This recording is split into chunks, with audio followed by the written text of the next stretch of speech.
Welcome everyone to the Redesigning School Counseling webinar for first year schools. The topic of this webinar is to prepare the steering team to facilitate the next advisory council meeting, which is on program goals. My name is Sue Reynolds, and I am the president of the American Student Achievement Institute.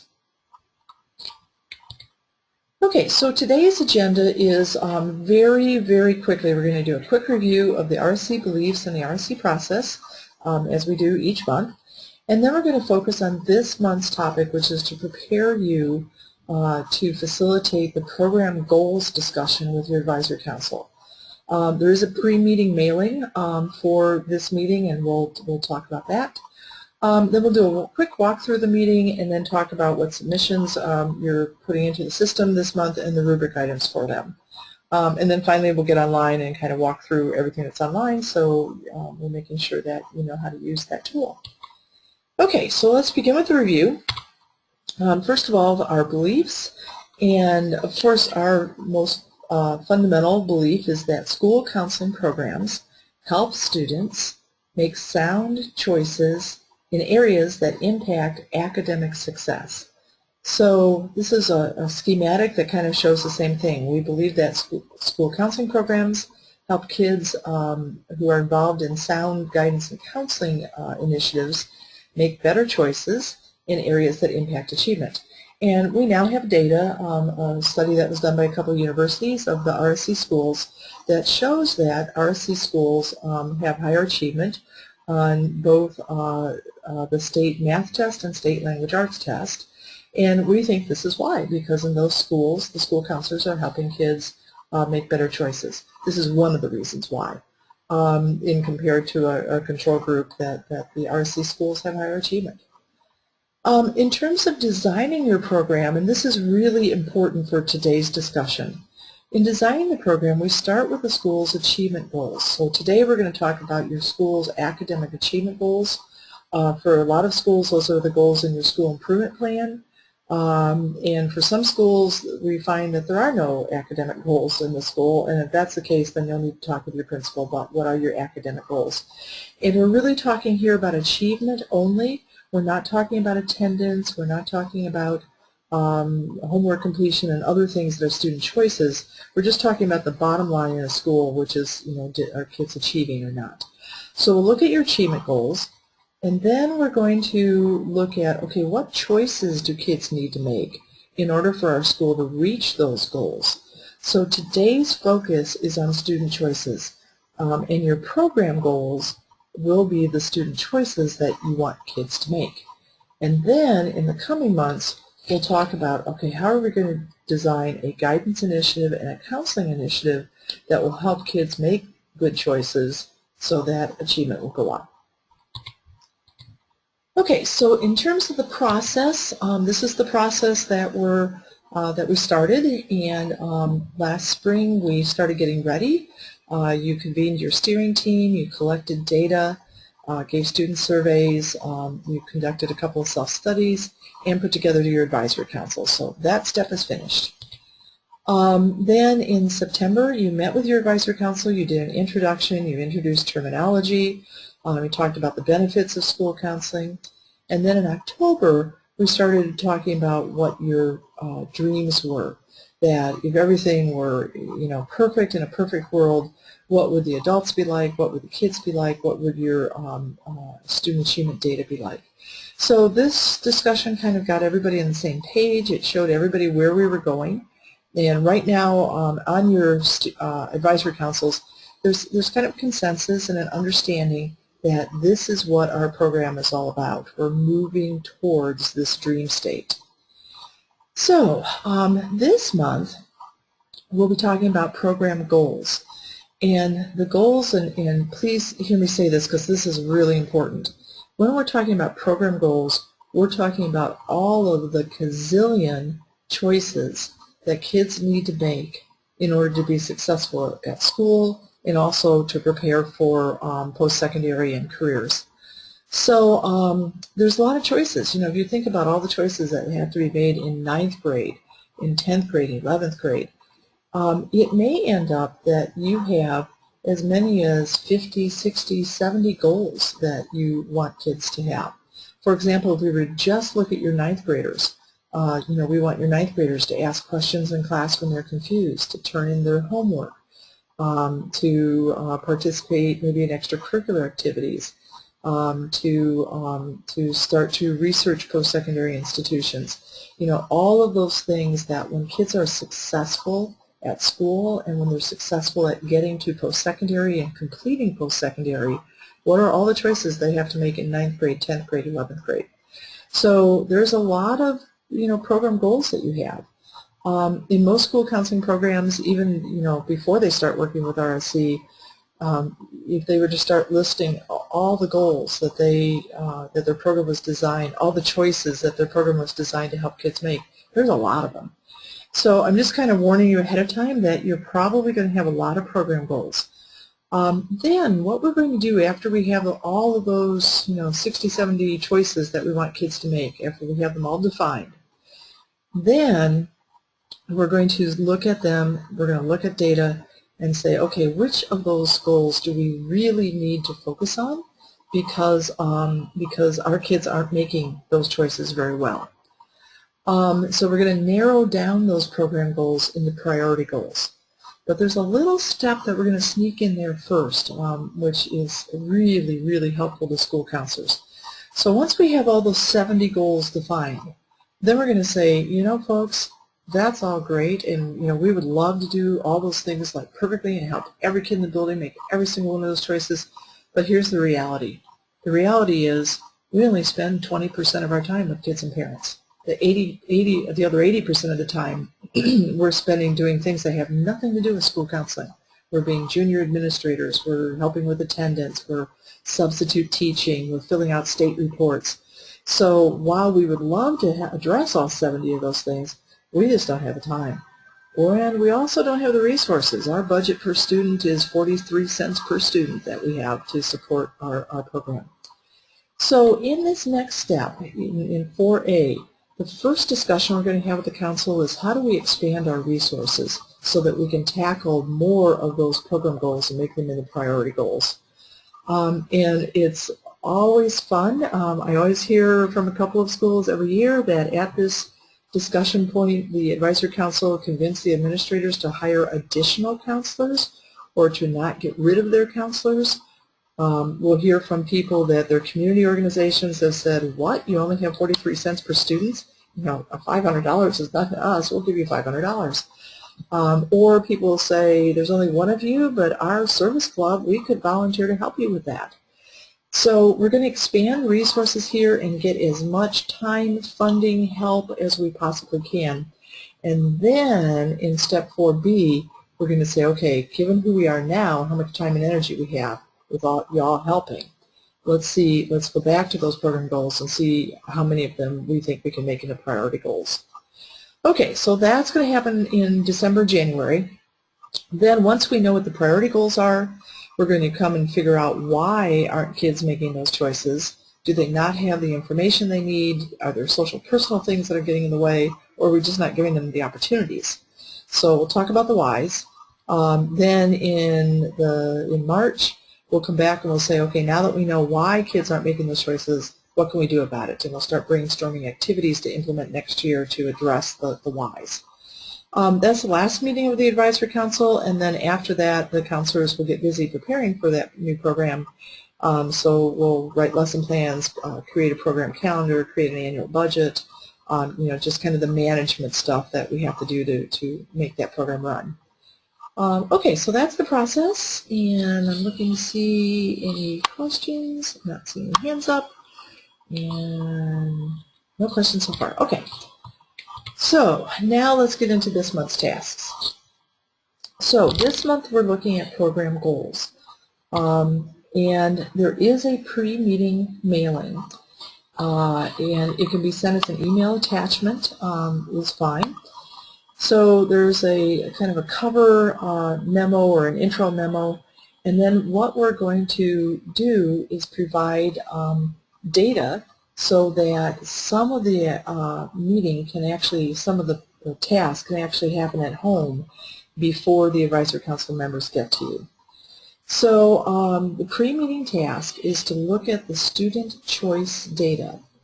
And then we're going to ask the advisory council members to, on that data list, to check any of the choices that they think that all students in your school need to make, like completing their homework, or asking for help in class, or for the older students visiting a college campus.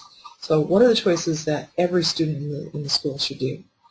And then, as a secondary step, we're going to say, okay, now look at the current percentage of students that's making that choice. And if it's bothersome to you, then put an asterisk next to that one. That's going to help us 2 meetings from now when we start looking at the priority goals. So, and then finally, we're going to also ask people to study one of the drill down reports. And the drill down report that they look at will depend on what hat they're wearing. If they are a leader in their Hispanic community, they're probably going to want to look at the race ethnicity drill down report to see what kind of choices the Hispanic kids are doing. If it's somebody who's big into gender equity, they're going to want to look at the gender drill down. If it's somebody who's an advocate for low income, they're going to want to look at the free and reduced lunch drill down. So that's kind of it in a nutshell. And I want to show you what that mailing or email attachment looks like. So when let me go back. When they click on that link, asainstitute.org/rsc-public-data, this is the report that comes up on the screen.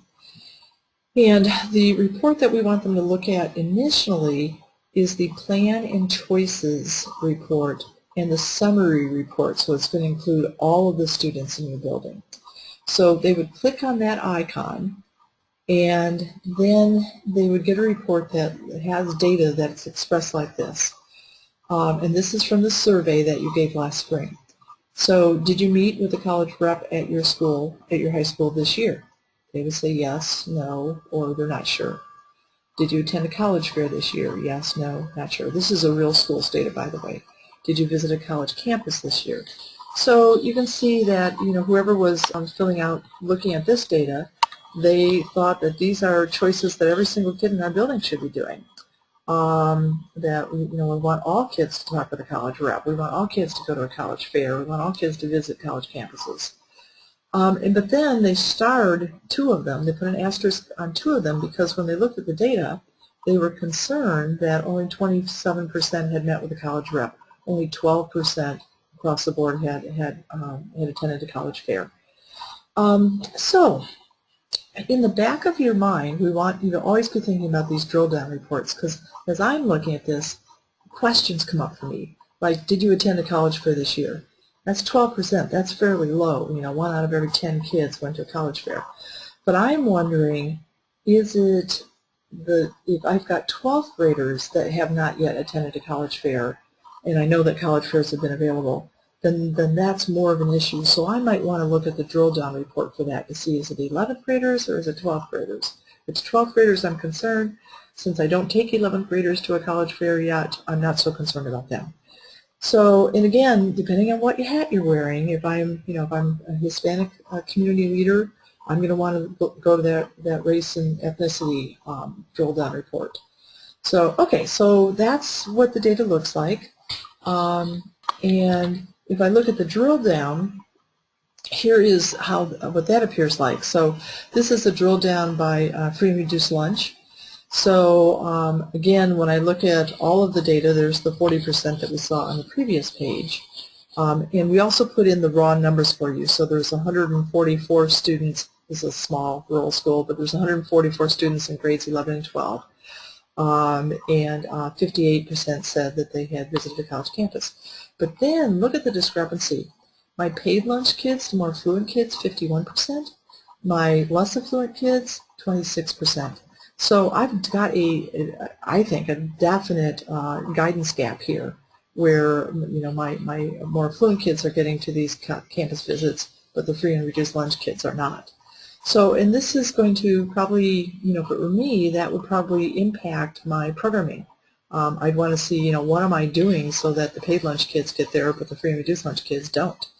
and how can I make that possible? Do I need to bring in the community to do, maybe church youth groups or faith-based youth groups to, start busing kids to campus visits? I don't know, just, all this stuff comes to mind as I'm looking at data. Okay, so let's walk through then this meeting. So the meeting agenda is like this. The first part is always kind of the same. The welcome and introductions and the review and then the program purpose. Then a quick break and then we're going to dig in. So we're going to look at then having a discussion about what choices should kids be making, what should be our program goals, where do we have maybe guidance gaps between, that we can identify in those drill down reports, and then very quickly looking ahead to what comes next. Okay, and still not seeing any questions, so I'm going to jump then into the PowerPoint. Let's walk through the meeting.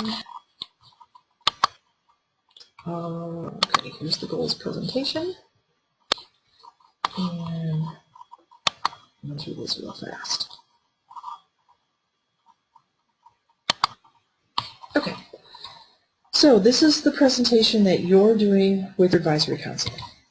Okay, so we're welcoming people, we're talking about today's agenda, we're reviewing the process, and I'm just going to quickly go through this. This slide I put in so that you can pause here on this slide. Hopefully this will cue you to talk about how today's conversation is really about student choices, that when we're expressing goals for school counseling, it's the goal to help kids make better choices. Okay. And the steps in the process. Okay. This is a slide that I only put in for the advisory council discussions, but and you'll always have this at each meeting. What we're wanting the advisory council to kind of hone in on here is that there's a product for every meeting. These are not just, let's just chit-chat for stuff for fun, but out of every discussion is going to be a product. So the product from the last discussion was the vision statement. You might pass out copies of your vision statement so everybody can see, oh yeah, there's a product from this discussion. And then today's product is going to be the program goals out of the discussion that happens today. Okay, so when we get to this slide, we're kind of talking about, okay, here's what's going to happen today. We have, we're going to be looking at two kinds of program goals.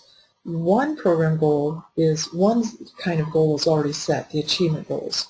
So we're going to start this discussion by looking at what are our school's achievement goals. In our school improvement plan, or after an interview with my principal, this is where our school's trying to go in terms of academic achievement. And then the type of program goal that we're going to talk about today is our school counseling program goal, which is what choices should all students make ideally in order for our school to reach its academic goals. Okay, then since this is the first time we've looked at data with your advisory council, we need to kind of help them understand how to express data. So we're saying when we're talking about a goal, there will be 4 parts to the discussion. The first part is to say which students we have the goal for. So it's in the first case, this is a goal for all students. And a choice that we want them to make is to report bullying when they observe it. Our baseline data from the survey is 65%, and then we want to increase that to 85%. The other part of the goal is the timeline. We want to reach this goal by the end of next school year, and that's a given timeline for all of the RSC goals. It's always where can we be 1 year from now. Okay, so the second one, another choice we want kids to make as an example is the percentage of all students who will take a career interest inventory. We're at 32% right now, but we want to hit that one big time, let's say, and make sure that every student does this. So we're going to jump from 32% to 100% and implement it in a way that we reach every kid in the building. So all students talk to their parents about school, and then we start some drill down goals. So in the second to last one, all 8th graders will create a high school course plan. We don't do that right now, so it's 0%, but we're going to do it with every single 8th grader before the end of the year, so that would get up to 100%. And then a gender one, as we've looked at data, we find that girls ask for extra help, but boys don't. So we're really going to work on impacting the percentage of boys who ask for extra help in the classroom. And we'd like to increase that by 18%. Okay, so that's how we're going to express the goals. And when your advisory council and you come up with goals, it'll go into this format. Okay, so we're going to start by looking at our school's achievement goals.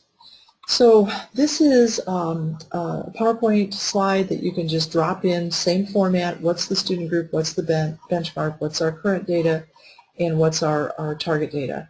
I've put X's for the years up in here because some schools have a 3-year school improvement plan, some schools have a 1-year, some have a 10-year. So, you know, just whatever that is for you guys. Then for the school counseling program goals, we're reminding folks that this is the student choices equals the program goals. So the key question is, what choices should all students make, because those choices will enable students to reach our school's academic goals, to succeed at the next educational level, and ultimately to succeed in post-secondary education and to succeed in the global economy. So what choices do we need kids to make while in our school in order to do these things? So when we're looking for possible goals, we reviewed the student choice report at home, and you've brought that report with you. And I would just say to folks, you know, let's take a minute, look at the choices that you checked. Those are possible goals for our program. And they may say to you, we checked every single one. That's okay, because we didn't put something into the survey unless we thought it was, you know, a choice that kids should be making. So it may be very likely that they've checked all of them. So, and then we might be asking, are there any other choices that weren't on that list that you looked at that you think that students should make? So that gives them time to kind of, you know, just think, what is not on that list? What's another choice? And then they could suggest that for you to add on.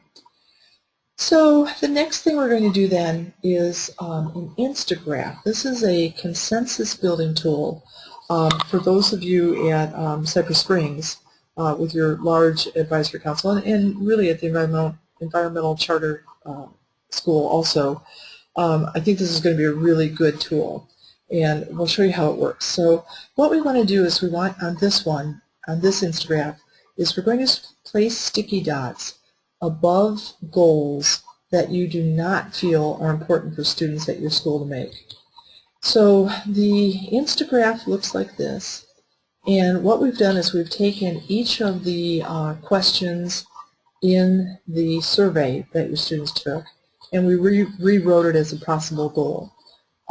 These are building level specific, so when you open up the Instagraphs, there's one for high school, there's one for middle school, there's one for elementary. And then if you have goals right now and this is already a current goal, you just check in here that this is, you know, a current goal already for your department. And then so if I come up, if I'm the first one up and I say, you know, there's a couple areas here I don't think it's important that our kids make this choice. And I would take a sticky dot or a marker and make an X in the first box to the right of that choice. The next person would come up and do the same thing, and then the next one, and the next one. So if you end up with one like number 2 here that's got quite a lot of votes for not being important, then you would say, okay, to the group. So what we're saying then is, you know, there's a lot of folks in this room who think that it's not important for our students to choose to plan to attend post-secondary education as a full-time student. And that may end up being discussed a little bit, how in, you know, today's day and age the typical college student is not a full-time student, and how that's not an important thing for you. So so my guess is, though, on past experience with this activity, is that there's not going to be a lot of these choices that people are voting for. But you know, you don't know. So okay.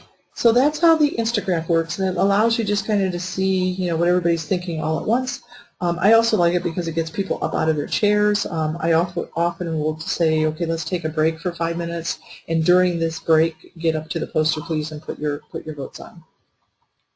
Okay, so the next thing we want to talk about is guidance gaps.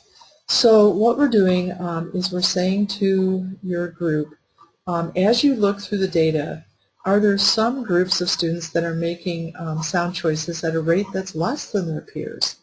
So if I'm the person from the Hispanic community that look through and I'm saying, oh my gosh, our Hispanic kids aren't visiting college campuses. They're not asking for extra help. They're not turning in their homework. They're not reporting bullying, the things that, the sound choices that we want all kids to do.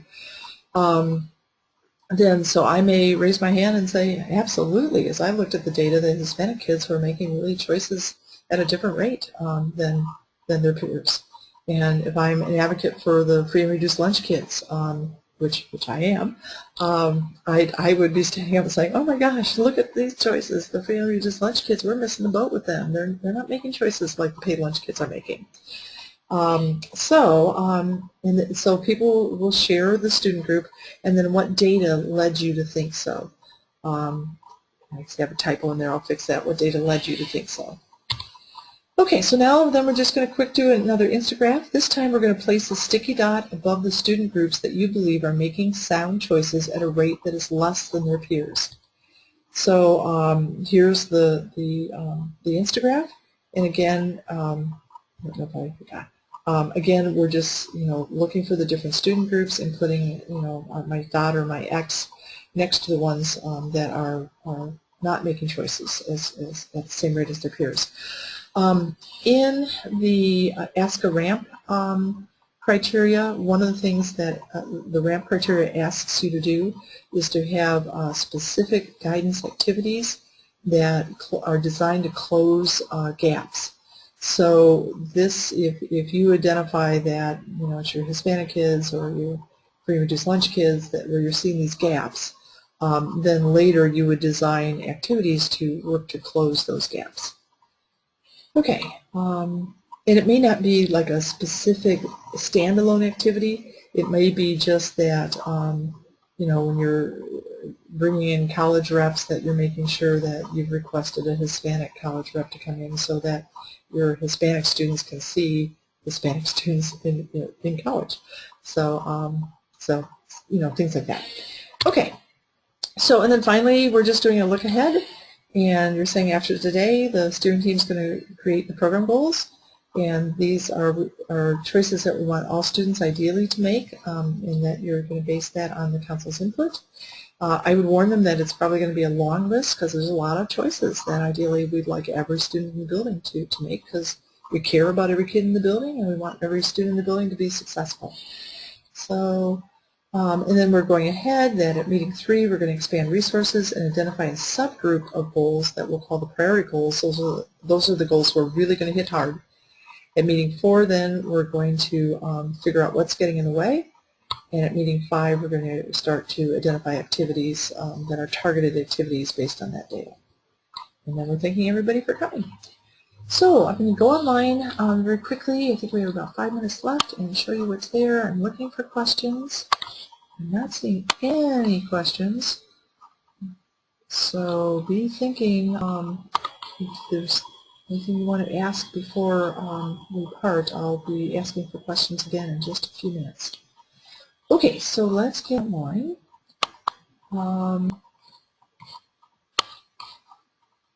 Okay, so I'm logged in as the Environmental Charter School. And so when you first log in, this is the page you see. I'm going to click on first the Manual tab. I just want to show you what's here. So there's the Manual tab. I'm going to scroll down to meeting 3 on goals. And you can see here's all the handouts. We gave you a link here directly to the vision statement. So just as a kind of to save you time, you can click on that vision statement and that'll pop up, and then you can print it from there, but you don't have to go looking for it. It's just right there. And then down in the tools for meeting 3, here's the how to prepare, here's the facilitator notes, and again, make sure you're reading those facilitator notes. For example, in the last meeting, we talked about things you could do ahead of time to head off some of the resistance, and so make sure that you read those facilitator notes, because we give you lots of tips about things that could go wrong based on feedback that we've had from past schools. So, so make sure to read those. Here is, oh, I didn't look at this. Let me open that up real quickly. I wanted to show you both of the documents. Here is what the memo looks like to your advisory council. So there's just kind of some introduction, and then instructions for what they're to do with the data reports, and then finally the link to the data report. And then down at the bottom, we just gave you a place where you could enter in information about who to contact locally if they have questions, and then when your next meeting is. Okay, and then the other thing that we need to send them is the, your school's student achievement goals. So we created this template because we've discovered in our whole school improvement initiative that a lot of schools have a hard time expressing their student achievement goals. They're just kind of all, I don't know, mangled. So this is a way we got just a table that you could, get out your school improvement plan, and if, if it's a narrative and it's not real clear what it is, you could just go through that school improvement plan and then just fill in the blanks. What is the student group that you have an achievement goal for? What's the benchmark? What's your baseline data? I'm sorry, what is the baseline data date? What was your baseline data? What's your target date, which will be a year from now, and then what's the target percentage? So this is a template that you can use. You don't have to use it. You could also just print a report or do a screenshot of whatever's in your school improvement plan that expresses your achievement data goals. So we just gave you this as a tool. You do not have to use it.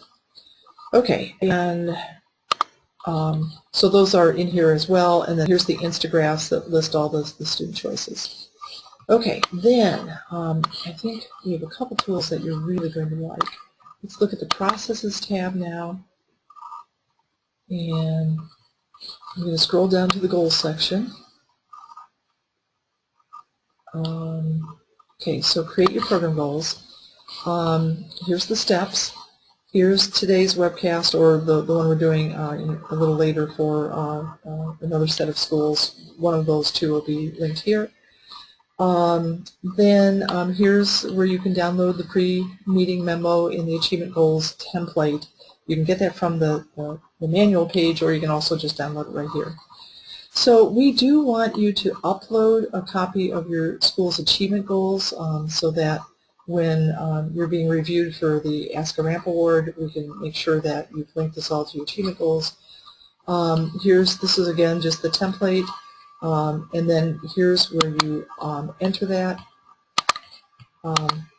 So this is an upload tool, which I don't think we've used before. So basically you just click choose a file. You go through your school's, your personal computer until you find the file that you want to upload, highlight it, and then just click the uploader button. And that will upload it to the system. The other thing that's nice is that it's always there, so you can always print it as a report later. Okay, so we uploaded the achievement goals. Here's the report icon for that. And then we're going to conduct Advisory Council Meeting 3. This will take you to the manual. And then entering the program goals. This is going to take just a couple minutes, and then we'll be finished looking at that. So we used to start out with a blank piece of paper, and we have discovered a couple ways to save you a ton of time. So you're going to conduct your Advisory Council meeting. And then the first thing you're going to do is you're going to include suggested program goals. So these are goals that we've suggested. And if I click on this, what you see here are goals that are aligned with the survey questions. So we gave, on the survey, there was a survey question that said, do you plan to go to college? And then, we just turned that into a goal statement to impact the percentage of students who plan to go to college. So you would just say, is this a goal for all students? Or is it just a goal that you have for your 8th graders? Or just who? And then you can further say, is it all groups of students, or is this just a goal that you have for your Hispanic students? So you can kind of create the goals using this little tool. Then if this is a goal you want to add, you need to make sure you click this add button, and that just adds it. But do go through and kind of think through each one. Is this for all grades, just one grade? Is it for all student groups, or just a single student group? Let's say that okay, so then the other thing that you can do is you can select all goals. That just puts check marks in all of them, and then what you can do is go through and uncheck the ones if there's a couple that you're not wild about. Okay, so after you got all the goals in, and in Environmental Charter School, I'll go ahead and I'll take these all out, so you're starting with a blank page. But then you would just add the suggested program goals. One thing nice, and this is something, please make sure you hear this, one thing really nice is that if you select any of our suggested program goals, you'll already have baseline data from the survey. So later when you're looking at the goal, you're not going to have to even worry about baseline data. We'll just import all the baseline data into that goal from the survey. So there's that benefit in using a goal exactly like we have it written here, and I have suggested it to you. Let's say that there's a goal that we're suggesting, but you don't like the terminology. Let's say you don't like plan to go to college. You would rather have that say plan to go to post-secondary. If that's the case, don't check it here, and I'll show you in a second how to enter a different goal. Okay, so that's suggested program goals. I'm going to go back, so that's part 1. Part 2 is add a program goal that you create. So I'm going to click enter, and the goal name is I'm going to impact the percentage of students who plan to go to post-secondary education. So that's how I do the language change, or if there's any other goals that you have that aren't expressed in the suggested goals, you can enter them this way. Is it all students or a selected grade level, and then is it the student group, and then just save. And that will add the goals in. Okay, so I'm going to go ahead and get out of that. So that's the next step. I'm going to add program goals that I create. Then I'm going to review all the program goals, and I'm going to edit the program goals if I need to. And notice it says edit below. Actually, let me go in suggested program goals. Let's just add this one. I can take it back out. Plan to attend a post-secondary institution. All grade levels. I'm going to go ahead and save that goal. And when I save that goal, notice how it added it down here. So anytime you add goals up here, they're going to print down here for you to look at. Then at the, I have some options with this. I can decide, oh, I don't even like that language. I'm going to edit the language, or I don't like that goal at all. I'm going to take it out. So I'm just going to, oops, I'm going to go ahead and delete. We give you a check. Do you want to delete this goal? Okay. And then we just got rid of it. Okay, so that's it. And then entering the program goals, editing the program goals, that's the last step on that page. And I'll go back. Very last thing is to review the rubric. And there's a couple things I want to point out on here. Achievement goals, the only rubric item is that they've been uploaded. The program goals that they're present. and the program goals reflect desired student choices in areas that impact student achievement, and at least one program goal targets a specific student group. That's really important. There is one of the indicators for the Ask a Ramp Award that talks about closing guidance gaps, and so we need to make sure that at least one of your goals is pointing to a guidance gap. And then in Indiana, our schools for the Gold Star Award are required to include all of those suggested goals. However, for the Ask a Ramp Award, you're not required to include all the goals, so this one does not apply to you. Does not apply to you if you're outside of Indiana. Okay, that's it. I'm going to look for questions, and I think that will bring us to the end. And open that question screen.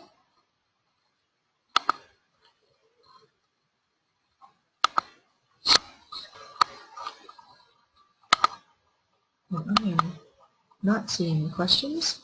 Let's see if I have any typed questions in. Oops. And I'm not seeing any typed questions in.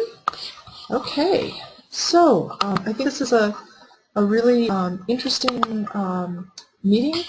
Please remember, don't be upset if you have 60 or 70 goals, because in reality there are probably 60, 70, 80, 100 choices that you do want kids to make.